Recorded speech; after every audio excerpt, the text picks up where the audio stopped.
Princess Adaku was the daughter of a mighty king, known far and wide for his wealth and kindness.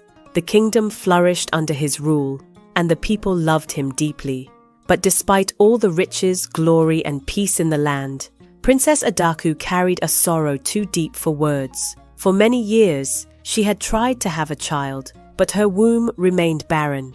Her heart ached every time she saw the children of the village running through the fields, laughing and playing. She felt incomplete, like the missing piece to her life's puzzle was a baby of her own. Her desperation grew with every passing day. She prayed to the gods, visited the wise women of the village, and tried all the herbal remedies. Yet, nothing worked. One day, a very old woman, known to possess ancient wisdom, visited the palace. This woman had heard of Adaku's barrenness. She pulled the princess aside and whispered, "There is one last option, princess, a way that few dare to seek. But know this, it comes with a price." "What is it?" "I will do anything," Adaku desperately exclaimed, her eyes wide with hope. "There is a path to the world of the mermaids," the old woman began. "The mermaids are powerful beings. They have the ability to grant your wish, but they do not give without taking something in return." Adaku's heart raced. She had heard stories of the mermaids, mystical, enchanting creatures that lived deep beneath the river's waters. Some said they were kind, others warned of their trickery, but to her, none of that mattered.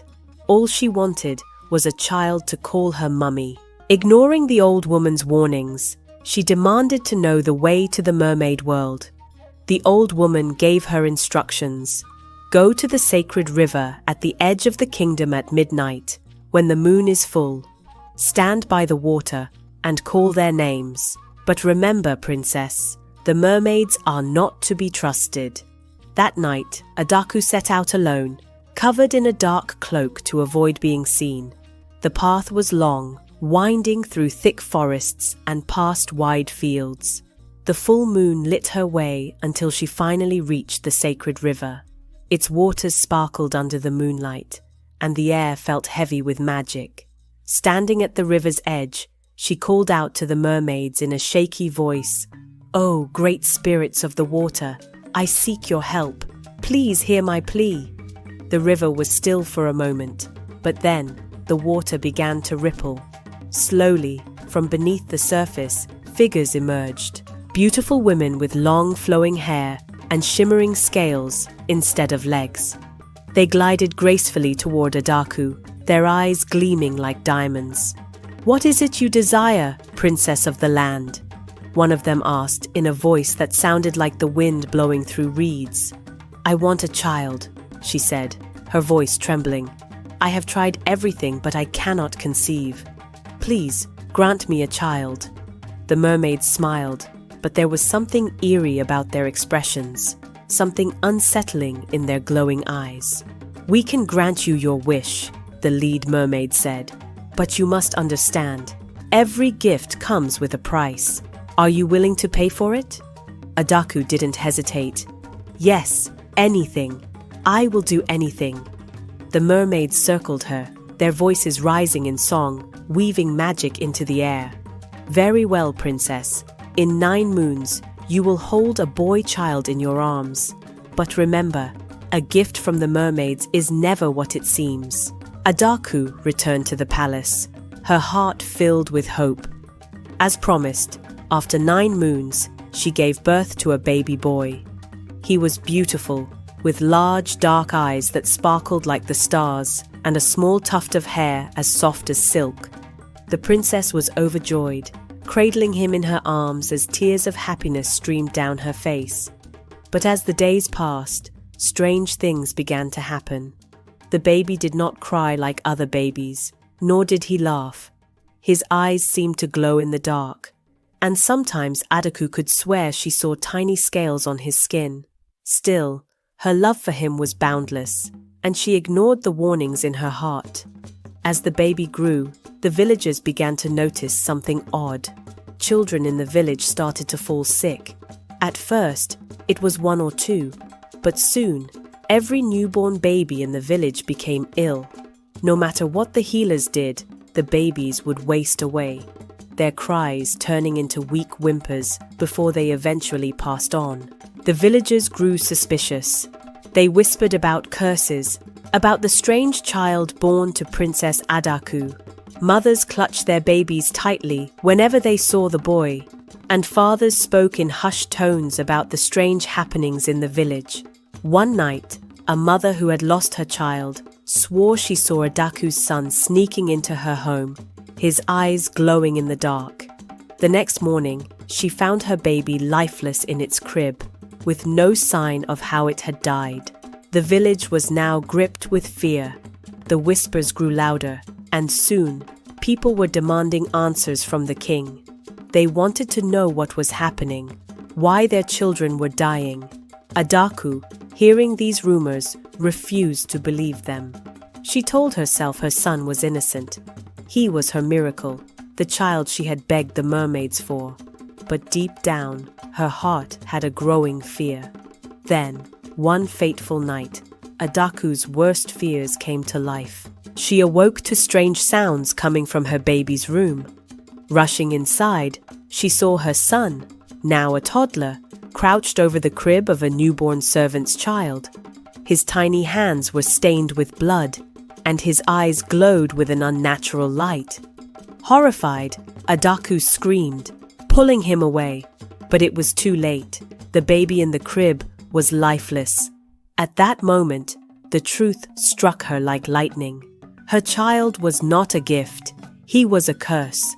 Her heart shattered into 1,000 pieces as she realized the price she had paid. She had been so blinded by her desire for a child that she hadn't seen the danger the mermaids had warned her about. As the villagers' cries grew louder and angrier, Adaku knew she had to act. She could not allow her son to harm any more innocent children. With a heavy heart, she took her son back to the sacred river. She stood at the edge, just as she had before, and called out to the mermaids. They emerged from the water, their eyes gleaming as they gazed upon her. "You have come to return the gift," one of them said softly, though there was no surprise in her voice. Adaku nodded, tears streaming down her face. "Please, take him back.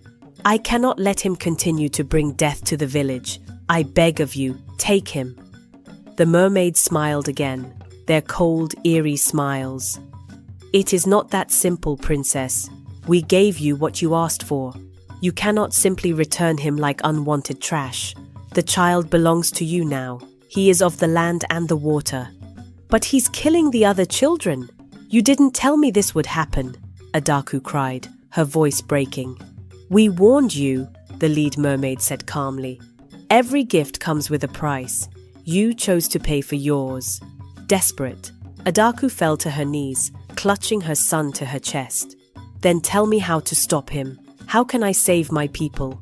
The mermaids exchanged glances, their eyes gleaming in the moonlight. "There is only one way," one of them finally said. "You must lead 770 black cattle to the river and offer them as a sacrifice to the river god. Then you will bathe your son in warm milk, place him in a boat, and return him to the river. Only then will we accept him back to the water, for he belongs to the water. He is not meant to walk the earth." The princess's heart ached at the thought. To return him to the water meant she would lose him forever. But she had no choice. She couldn't allow more innocent children to die. The princess returned back to the palace and confessed this to her father, the king. She told him how she had desperately wanted a child, and the only way was to go to the mermaid world and beg for one. But now her son had turned out to be a curse. Her father cried so much, asking why she had not come to him, and told him about her problems so he could have helped her. "I could have warned you," the king cried. The king offered to sacrifice 770 black cows to the mer world so that the children of the kingdom would stop dying. That night, Adaku asked her closest girl servant to bring a basin full of warm cow milk, and she bathed her mer son in it. Then, With trembling hands, she carried her son to the water's edge. The boy looked up at her, his eyes glowing softly in the dark. For a moment, her love for him almost stopped her from going through with it. But then, she remembered the lifeless babies, the grieving mothers, and the villagers' cries. "I'm sorry," she whispered, her voice choked with sorrow. "I'm so sorry." With a final kiss on his forehead, Adaku placed her son into the boat and rowed it to the center of the river and swam back ashore. The mermaids watched silently as the river pulled him under, his tiny form disappearing beneath the surface. The king had ordered his 10 most trusted soldiers under a bounding oath to lead 770 black cows to the river and never reveal what they saw there, no matter what. When the boy went beneath the water surface, the cows followed, one by one, until all the 770 had been swallowed up by the water. Then, the water rippled for a moment, and then it was still. The mermaids disappeared as soon as the last of the cows went under. The soldiers were in awe. The princess cried her eyes out in sorrow. They all went back to the palace and never spoke of what happened to a single soul. The villagers' children stopped dying after that night. The sickness that had gripped the land lifted, and peace returned to the kingdom. But Adaku's heart was never the same. She had longed for a child, and she had received one, but the price had been far too high to bear.